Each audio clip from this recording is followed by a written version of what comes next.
pujian-pujian.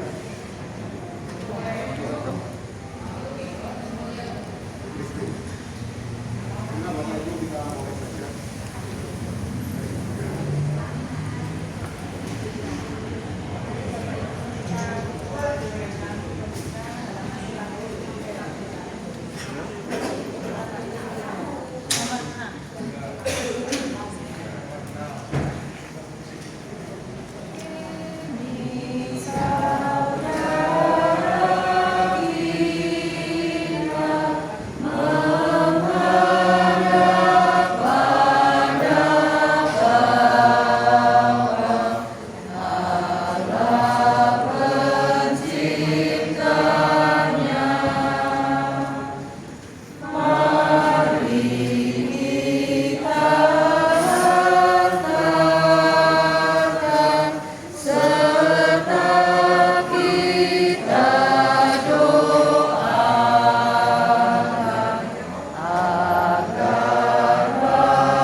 Saudara-saudari terkasih, pada hari ini kita berduka atas meninggalnya saudara kita, Bapak Yosef Edi Hartono Kusmana, yang kita cintai dan juga dekat dengan kita.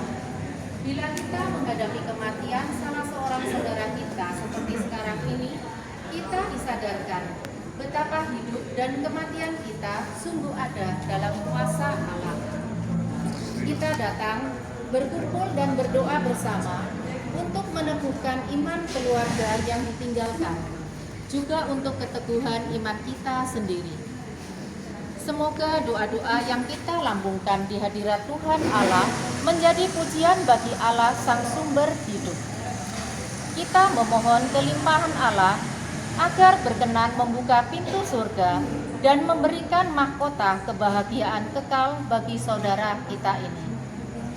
Sumber kekuatan dan iman kepercayaan kita ialah Tuhan Yesus Kristus, junjungan kita yang telah menderita, wafat dan bangkit bagi keselamatan umat manusia. Mari kita hening sejenak, kita menyadari kelimpahan kasih Allah dan misteri penyelenggaraannya yang tak pernah salah, sambil mohon bagi perjalanan arwah saudara kita ini kepada Tuhan Allah kita.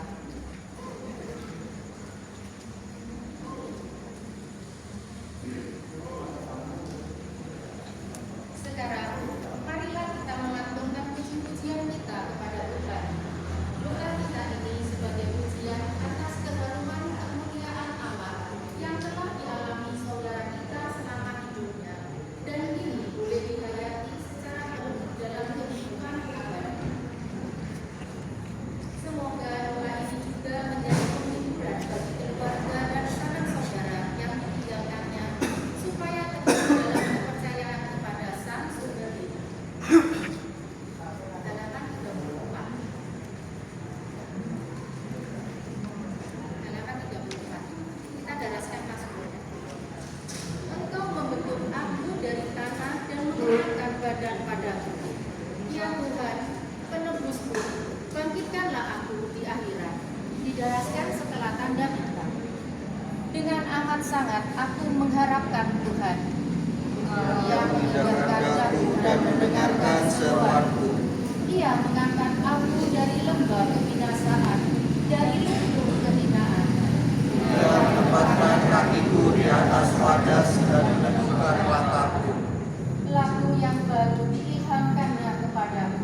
Lagu pujian bagi Allah kita. Banyak orang menyaksikannya dengan hikmat. Dan percaya kepada Tuhan. Berbahagialah orang yang percaya kepada Tuhan. Yang tak bergaul dengan orang durhaka atau penipu. Banyaklah karya dan rencanamu bagi kami, ya Tuhan Allahku, dan sangat mengagumkan. Tak ada yang menyamai Engkau. Aku mau menyebutkan dan memisahkan semuanya. Tetapi jumlahnya terlalu banyak. Kurban dan persembahan tidak kau inginkan. Tetapi Engkau telah membuka telingaku bagi suaramu. Kurban bakar dan kurban pelunas tidak kau tutup. Maka aku berkata kepadamu, sesuai dengan firman-Mu aku datang untuk melakukan kehendak-Mu ya Allahku. Kesukaanku ialah hukum-Mu yang terukir dalam hatiku. Kemuliaan kepada Bapa Dan Putra dan Roh Kudus, seperti pada permulaan, sekarang selalu. dan sepanjang segala abad. Amin. Engkau membentuk aku dari tanah dan mengenakan badan padaku. Ya Tuhan penebusku, bangkitkanlah aku dari akhirat. Tuhan menjaga kamu terhadap segala kemalangan. Ia menjaga nyawamu. Aku melayangkan pandangan ke gunung. Dari manakah dapat kuharapkan pertolongan? Pertolonganku dari Tuhan. Yang menjadikan langit dan bumi. Ia takkan membiarkan kakimu tersandung. Yang menjagamu takkan mengantuk. Sungguh takkan mengantuk dan tertidur. Yang menjaga Israel. Tuhan menjaga dan menaungi kamu. Yang maha tinggi adalah kekuatanmu. Matahari takkan menyakiti kamu di waktu siang. Maupun bulan di waktu malam. Tuhan menjaga kamu terhadap segala kehalangan. Ia menjaga nyawamu. Tuhan menjaga segala tingkah lakumu. Sekarang dan selama-lamanya. Kemuliaan kepada Bapa Dan Putra dan Roh Kudus. seperti pada permulaan, sekarang selalu. Dan sepanjang segala abad. Amin. Tuhan menjaga kamu terhadap segala kehalangan. Ia menjaga nyawamu. Kita percaya kepada Tuhan. Ia menganugerahkan keselamatan kepada kita. Kita mempunyai kota yang kuat. Tuhan mendirikan tembok dan benteng. Untuk melindungi kita. Bukalah pintu gerbang agar masuklah bangsa yang jujur. Bangsa yang tetap setia. Tuhan dengan teguh engkau memelihara keselamatan. Karena umat-Mu percaya padamu. Percayalah kepada Tuhan untuk selama-lamanya. Sebab Tuhanlah wadas yang kekal. Jalan orang jujur lurus. Engkau merintis jalan lurus baginya. Biarpun engkau menghakimi kami berharap padamu ya Tuhan. Dan memuji nama-Mu itulah hasrat hati kami. Hatiku merindukan Engkau pada waktu malam. Dan batinku mencari Engkau pada waktu pagi. Bila engkau datang menghakimi bumi. Para penduduk dunia mengalami keadilan. Ya Tuhan, engkau akan menganugerahkan keselamatan kepada kami. Sebab Engkaulah yang menyelesaikan segala pekerjaan kami. Kemuliaan kepada Bapa Dan Putra dan Roh Kudus. seperti pada permulaan, sekarang Selalu selalu. dan sepanjang segala abad. Amin. Kita percaya kepada Tuhan. Ia menganugerahkan keselamatan kepada kita. Marilah kita mendengarkan bacaan sabda dan komik.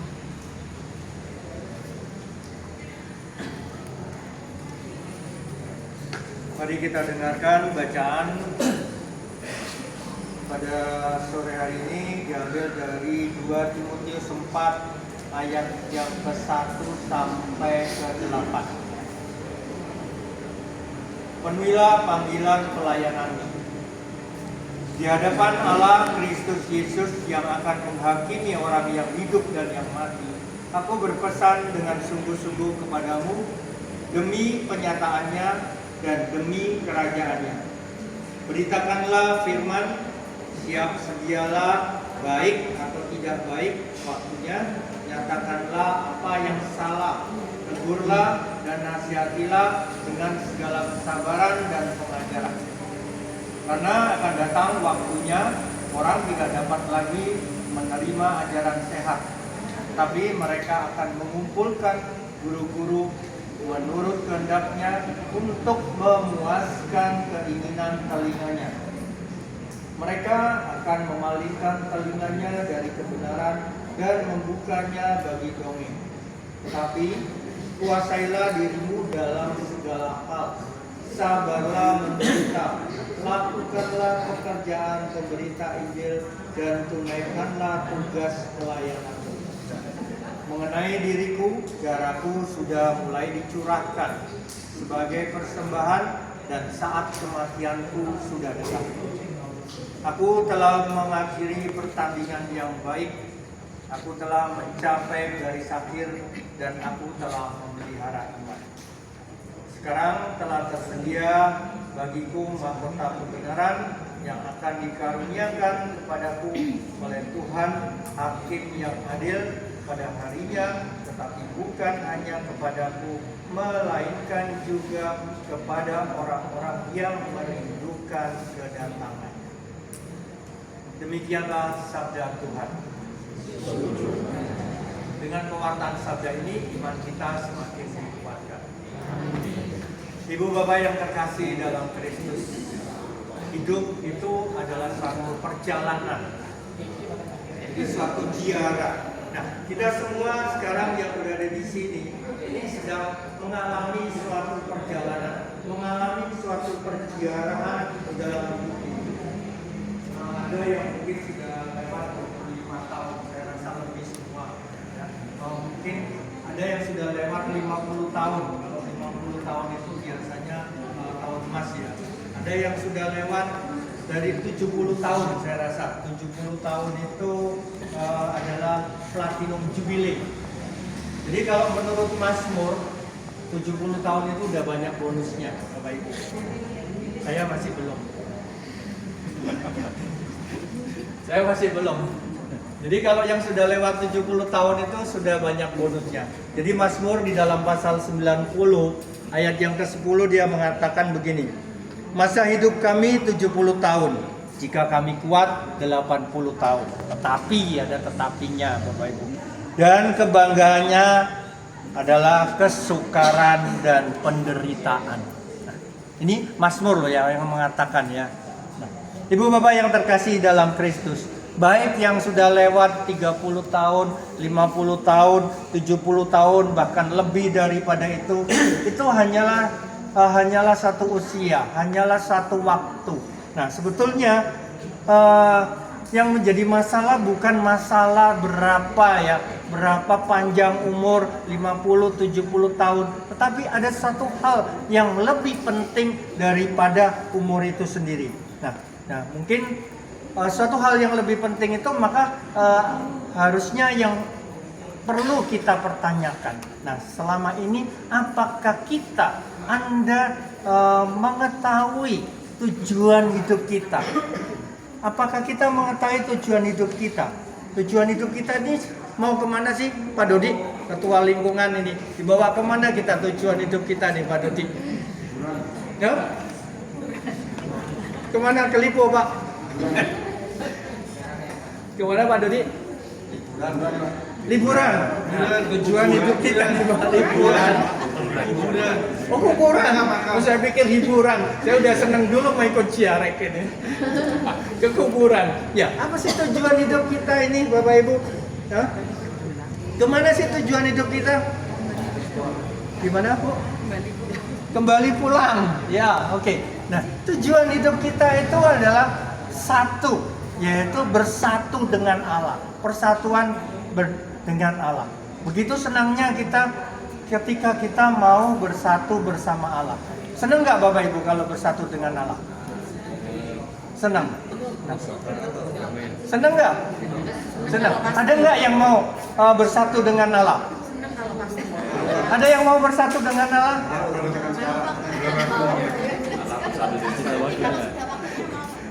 Loh, bersatu dengan Allah itu tidak harus waktu mati, Bapak Ibu. Kita bisa bersatu dengan Allah. Kita melakukan ngikutin satu ekaristi. Kita percaya Allah itu hadir di situ. Itu Allah hadir, Allah bersatu dengan diri kita, di dalam hati kita, di dalam diri kita. Ketika kita menyantap tubuh dan darah Kristus, Allah bersatu dengan kita. Nggak harus mati, Bapak Ibu, bersatu dengan Allah. Jangan jauh-jauh. Senang, Bapak Ibu.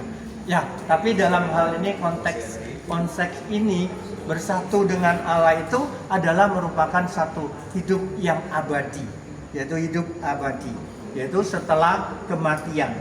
Nah, jadi untuk bersatu dengan Allah dalam konteks ini hidup yang abadi, maka syaratnya itu apa, Bapak Ibu? Harus mati dulu, Bapak Ibu. Jadi harus mengalami kematian. Jadi untuk mencapai suatu kehidupan kelak, kehidupan di persatuan dengan Allah, maka harus dilalui dengan proses kematian dulu, Bapak Ibu. Dalam konteks ini ya, Bapak Ibu, gitu. Nah, jadi boleh saya katakan, saya ibaratkan bahwa kalau kita harus mengalami suatu kematian, maka tujuan hidup kita itu adalah merupakan suatu kematian yang menang, kematian yang berjaya. Nah, inilah tujuan hidup kita, yaitu untuk mati dengan kemenangan. Nah, kita semua tentu akan mengejar ini. Kita mati dengan kemenangan. Nah, sebetulnya ini yang harus kita pikirkan di dalam kehidupan kita. Bukan yaitu masalah kehidupan dunia yang berjaya, bukan kesuksesan dunia yang berjaya, tetapi bagaimana kita mati dengan menang. Ini yang lebih penting. Nah, lalu bagaimana kita memperolehnya? Nah, Paulus di dalam bacaan ini memberikan suatu gambaran, memberikan satu nasihat kepada kita, bagaimana kita bisa memperoleh suatu kematian dengan menang. Jadi ketika Paulus sudah mencapai satu garis akhir, Paulus ini mengatakan, mengenai diriku darahku sudah mulai dicurahkan. Dan saat-saat darah mulai dicurahkan, Paulus memberikan satu nasihat kepada kita bagaimana untuk bisa meraih suatu kemenangan. Yaitu di hadapan Allah dan Kristus Yesus yang akan menghakimi orang yang hidup dan mati.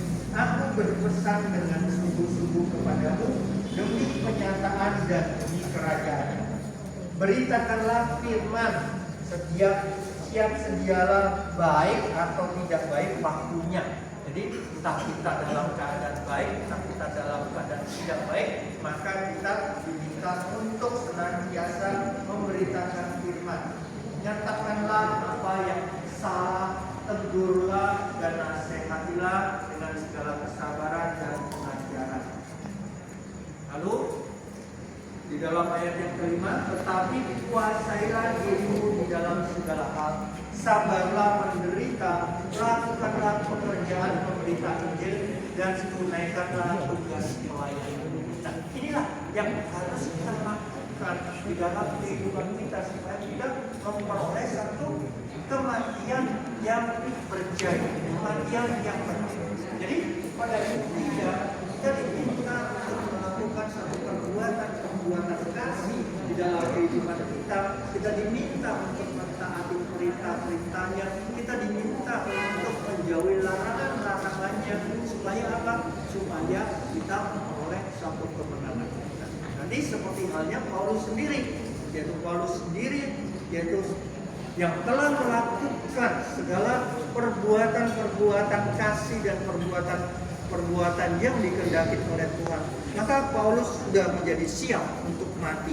Dan bahkan Paulus mengatakan, yaitu di dalam ayat yang ke-7, aku telah mengakhiri pertandingan yang baik. Ini yang harus kita cari, pertandingan yang baik yang harus kita cari. Aku telah mencapai garis akhir dan aku telah memelihara iman. Sehingga dengan demikian maka Paulus memperoleh suatu kemenangan, yaitu memperoleh memperoleh suatu mahkota. Tadi disampaikan di awal oleh Rumangga, yaitu bahwa kehidupan ini untuk yaitu mencapai suatu mahkota kemenangan. Nah, di dalam ayat yang ke-8 Paulus mengatakan, sekarang telah tersedia bagiku mahkota kebenaran yang akan dikaruniakan kepadaku oleh Tuhan, hakim yang adil pada harinya, tetapi bukan hanya kepadaku, melainkan juga kepada semua orang yang merindukan kedatangannya. Jadi kita yang merindukan kedatangannya, kita yang sudah melakukannya, mengisi hidup ini yaitu dengan satu hal yang baik dan benar, kita juga yaitu layak untuk memperoleh suatu mahkota. Saudara kita yaitu Bapak Yosef Edwin Hartono Lesmana ini sudah melakukan suatu perbuatan yang baik di dalam hidup kasihnya. Walaupun saya secara pribadi baru mengenal, tetapi saya bisa melihat bahwa dari seluruh sikap rangkaian hidup di akhir-akhirnya itu menampilkan satu curhatan-curhatan kehidupan yang kasih, kesetiaan dan kesabaran, dan bahkan saudara kita ini begitu rindunya yaitu kepada Kristus, untuk beriman kepada Kristus. Dan satu bulan sebelumnya karena kerinduannya saudara kita ini sudah dipanggil, saudara kita ini yaitu memiliki keteguhan iman kepada Kristus. Maka suatu puji Tuhan, saat ini pun saudara kita ini akan mengatakan, aku telah mengakhiri pertandingan yang baik dan telah mencapai garis akhir, dan aku telah memelihara iman. Saudara kita ini dibaptis, memperoleh suatu permintaan juga pada akhir hidupnya, dan kita percaya bahwa saudara kita ini juga akan memperoleh mahkota kehidupan dalam kerajaan surga. Nah, karena itu maka Bapak Ibu, mari kita pelihara iman kita, kita pupuk iman kita, kita jaga sampai akhir hidup kita, agar kita juga nanti kelak memperoleh mahkota seperti halnya saudara kita. Tuhan memberkati. Amin.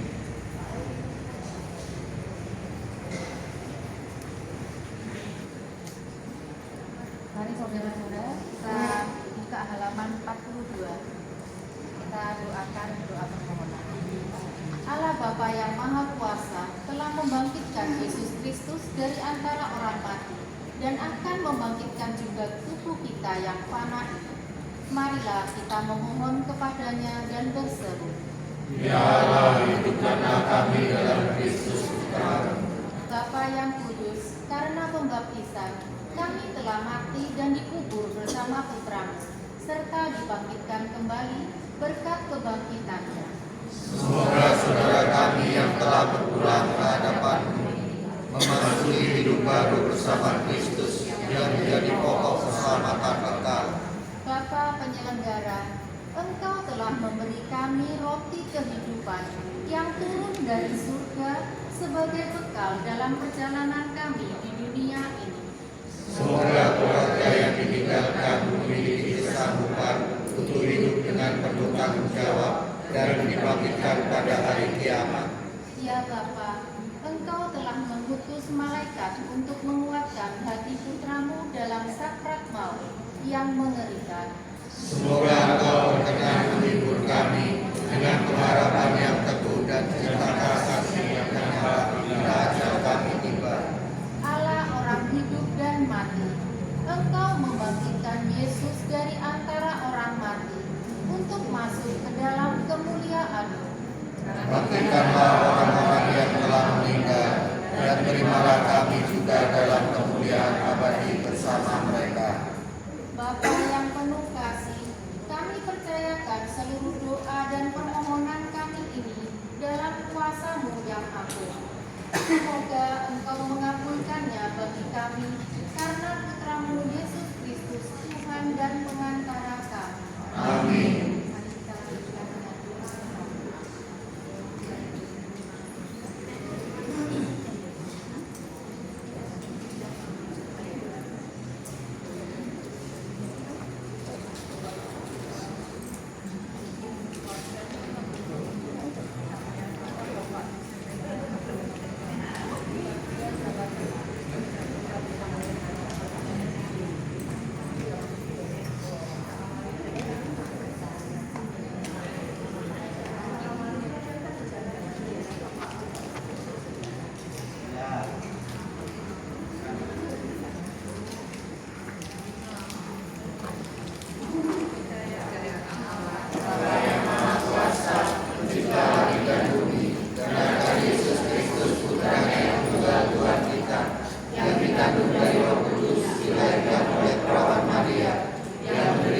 sebagaimana kemuliaan sekarang, selalu, dan sepanjang segala abad. Amin.